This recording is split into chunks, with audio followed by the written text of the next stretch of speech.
கை இந்த கரையும் வேணும் தெரியணுங்கிறதுனால நான் கையை இப்படி போட்டு ஜாயின் பண்ணி தைக்கிறேன். இப்படி கையை அப்படி ஆப்போசிட்டாக போட்டு இதை இது மேலே வச்சிங்கன்னா இந்த கரை வெளியில் தெரியும். சிம்பிள் தான். இப்படி வச்சு இப்படி தைக்க வேண்டியது தான். தைக்கிறேன் பாருங்கள், தைச்சு காட்டுறேன்.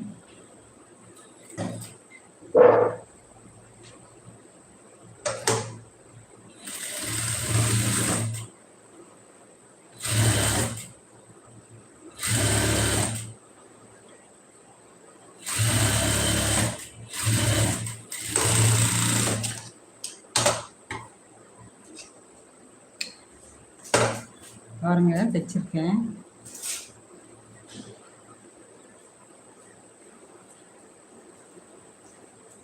எப்படி திருப்பினீங்கன்னா குட்டி பார்டர் கலரும் மேலே தெரிய ஆரம்பிச்சிடும்.